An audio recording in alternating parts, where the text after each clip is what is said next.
जय माता दी। ओम नमो भगवते वासुदेवाय नमः। आइए आज के वीडियो में हम चैत्र मास महात्म्य देवी भागवत महापुराण में 7वें अध्याय का श्रवण करेंगे। सूत जी द्वारा श्रीमद् देवी भागवत के स्कंद अध्याय तथा श्लोक संख्या का निरूपण और उसमें प्रतिपादित विषयों का वर्णन। सूत जी बोले, हे मुनिजन, मैं धन और महान भाग्यशाली हूँ जो कि आप महात्माओं ने वेदविद तथा अत्यंत पुण्यप्रद श्रीमद् देवी भागवत महापुराण के संबंध में प्रश्न करके मुझे पवित्र बना दिया।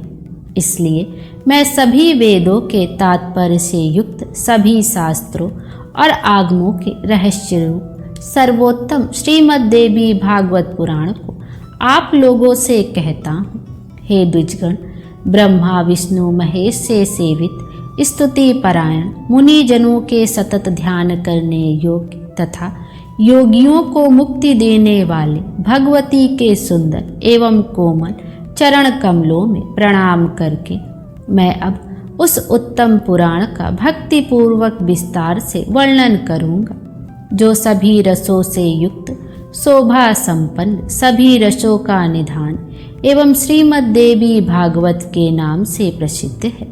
वैदिक मार्ग अनुसार जिसे विद्या कहते हैं, जो सर्वदा आदि शक्ति कही जाती है, जिन्हें योगी लोग पराशक्ति भी कहते हैं, जो सर्वज्ञ भवबंधन काटने में निपुण है तथा जो सबके हृदय देश में विराजती रहती हैं, और दुरात्मा प्राणी जिन्हें नहीं जान सकते, मुनियों के ध्यान करने पर जो शीघ्र प्रत्यक्ष दर्शन देती हैं, वे भगवती सर्वदा सिद्धदायिनी बनी रहे, जो सत्य असत्य रूप उस जगत की सृष्टि करके अपनी त्रिगुण आत्मिका सत्व रज तम शक्ति द्वारा उसका पालन करती तथा प्रलयांत में उसका संहार करके अकेली स्वयं लीला रमण करती हैं। उन समस्त विश्व की जननी भगवती का मैं मन ही मन स्मरण करता हूँ। यह संसार में प्रसिद्ध है कि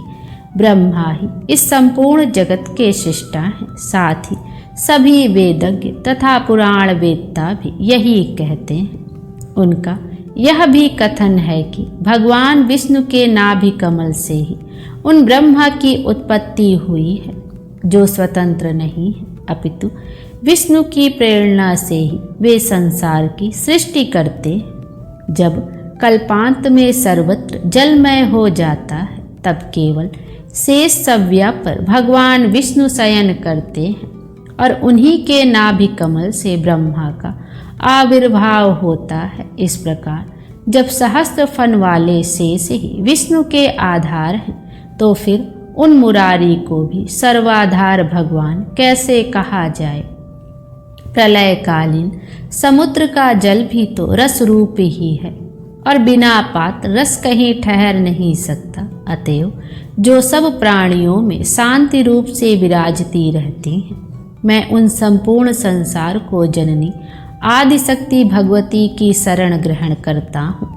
योग निद्रा में लीन भगवान विष्णु को देखकर उनके नाभि कमल पर विराजमान ब्रह्मा ने जिन देवी को स्तुति की थी, मैं उन्हीं पराशक्ति भगवती के शरणागत हूँ।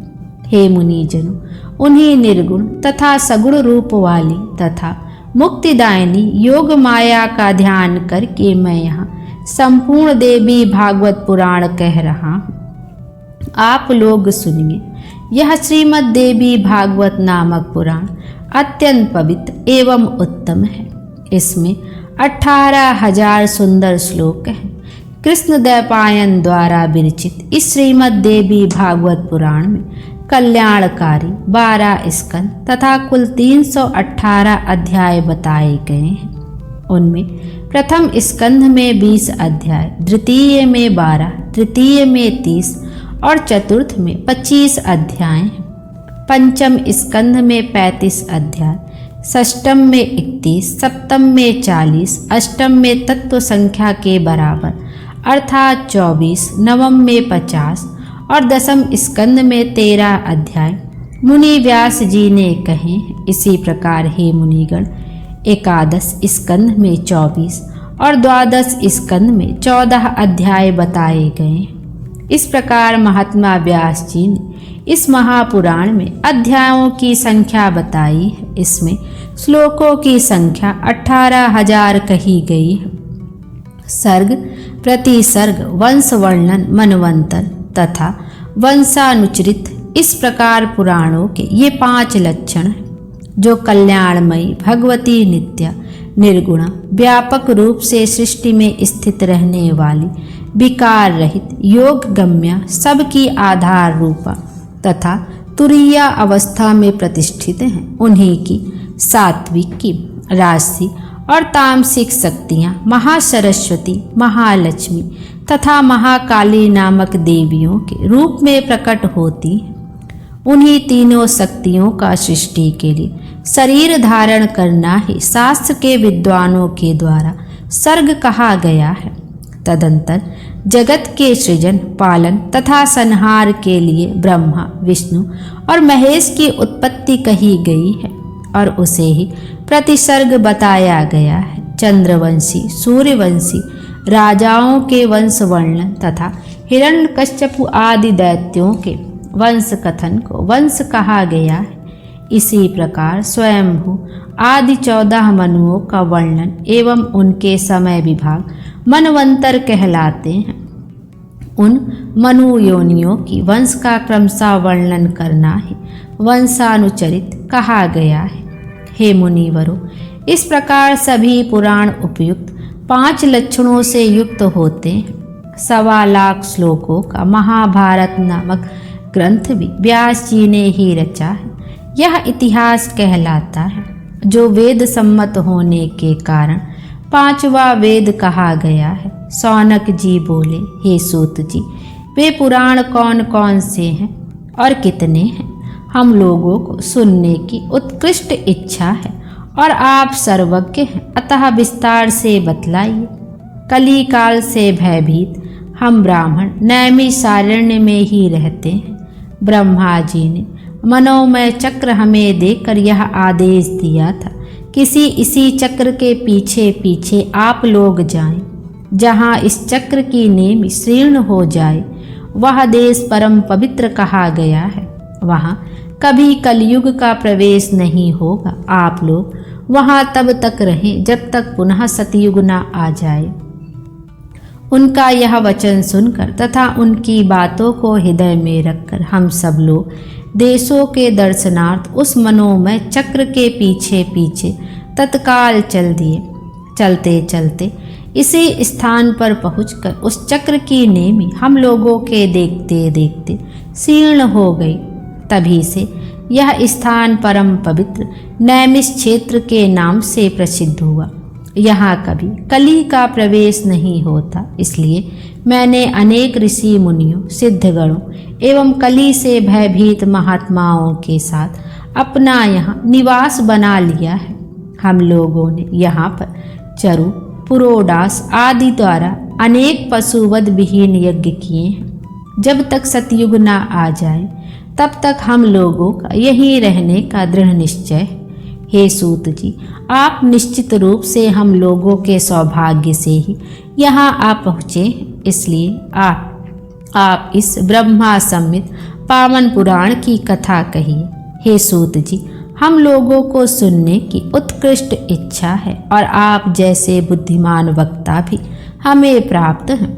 हम लोग भी अपना सभी कार्य त्याग कर चित्र एकाग्र करके यहाँ स्थित हैं। अतः हे सूत जी, आप चिरंजीवी हों तथा तीनों प्रकार के तापों दैहिक, दैविक, भौतिक से मुक्त रहकर अब हम लोगों को परम पवित्र तथा कल्याणकारी श्रीमद् देवी भागवत पुराण सुनाइए, जिसमें धर्म, अर्थ और काम का विधिवत वर्णन किया गया है। महर्षि व्यास ने भी बताया है कि इसके द्वारा ज्ञान प्राप्त करके पुनः उससे मुक्ति मिलती है। हे सूत जी, महर्षि वेद व्यास ने जिस पवित्र पुराण को कहा है, उसके मनोहर कथा चरित्रों को सुनने से हमारी कभी तृप्ति नहीं होती। सभी गुणों का एकमात्र स्थान परम पवित्र, समस्त संसार की जननी भगवती के लीला नाट्य के समान विचित्र, सभी पाप समूहों का नाश करने वाले तथा सब प्रकार की अभिलाषाओं को पूर्ण करने वाले तथा भगवती के नाम से समन्वित श्रीमद् देवी भागवत महापुराण को प्रकट कीजिए। प्रेम से बोलिए माता रानी की जय। अगला अध्याय हम आगे की कथा में श्रवण करेंगे। प्रेम से बोलिए माता रानी की जय। माता रानी हम सब की मनोकामना पूर्ण करें और हमारे जीवन को खुशियों से भर दें। Thank you.